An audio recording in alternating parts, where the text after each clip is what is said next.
to be under the sea. An octopus is gone with you.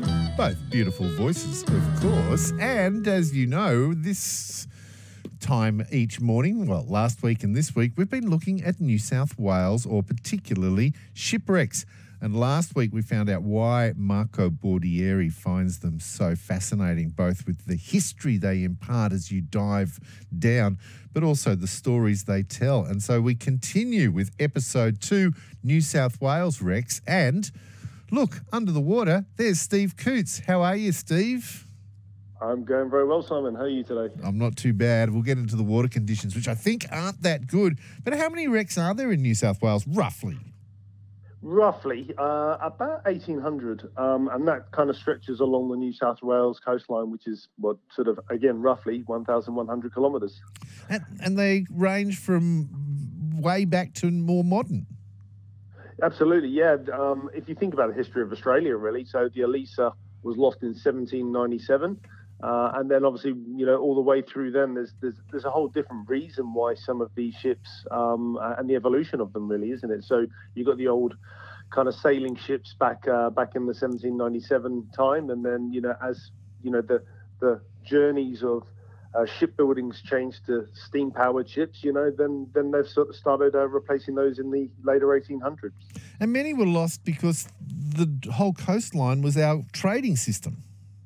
Absolutely, yeah, right. You know, we started off, you know, as the convict, you know, colony and trading routes across sort of Europe and Asia, and then that started being replaced as we build out, you know, our cities up and down the coastline. So a lot of that's in that intercoastal zones as, you know, the ships were moving up and down the coast. And I believe New South Wales has the most shipwrecks off its coast. Yeah, it's probably obviously one of the founding, you know, sort of cities, and that was one of the main hubs. And then obviously Newcastle, you know, being developed thereafter as a major sort of coal industry port. There's a lot of ships that have come up and down through the New South Wales area.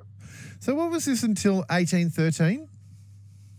So until 1813, the actual private construction of vessels capable of going to sea for anything more than, you know, sort of day tripping, you know, throwing a line across and trying to catch a fish was banned.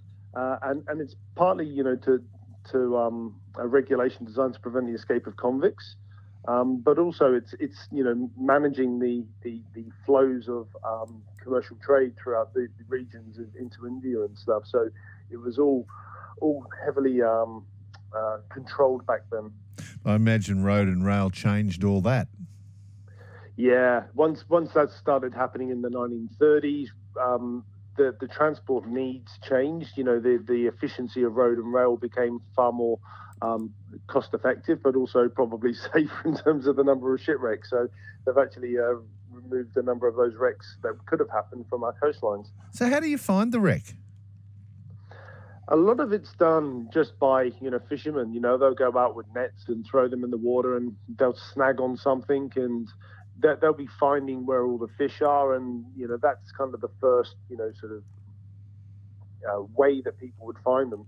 But as people have got sort of greater technology, they start trying to track on maps and then work out where coordinates may be. And then they use things like sonar technology to be able to scan the seafloor and get real sharp images of the shipwrecks. And if you actually do see some of them these days, they're quite fascinating. You can actually see how the ship is broken up and, you know, the pattern field of the debris. So very, very interesting to see. Wow. So it's not just the sailing vessels of old. There was a group of recreational divers found a fascinating little underwater wreck. That's it. So when they were using sonar technology trying to find the M24 Japanese submarine, which was discovered in 2006, I think, it's about 55 meters deep and about 5 kilometers off Newport. And that was just one of 3 to enter the harbour of the night of the 31st of May, 1942. So, you know, another way that people have been following the history, you know, the World War II kind of drive, and and just trying to find the heritage that goes under the sea. And as a result, it is a heritage site, so it has exclusion zones and a 1 million fine. So probably Whoa. best not to try and dive that one. Yeah, no, avoid that unless you want to go for a cool 1 million. But there are others which are there specifically meant for diving. Yeah, the ex-HMAS Adelaide is an example of that, right? That was an old frigate that was scuttled off the New South Wales Central Coast up by Terrigal on the 13th of March 2011.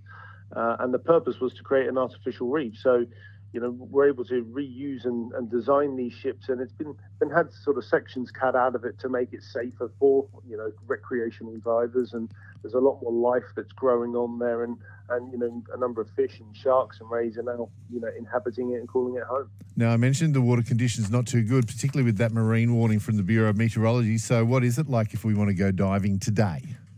Yeah, exactly. As they said, there's a swell coming in, and the chances are it's not going to be great. So it wasn't great to begin with, and now it's going to be less than great. So I think the best bet is to stay, either in your house or find a really protected area, and only go to maybe something a bit more exposed oceanside if you really know the conditions. And really, it's not so bad when you're actually in the water, but it's really getting in and out of the water. That's the real sort of danger zone. So I'd advise people to be safer.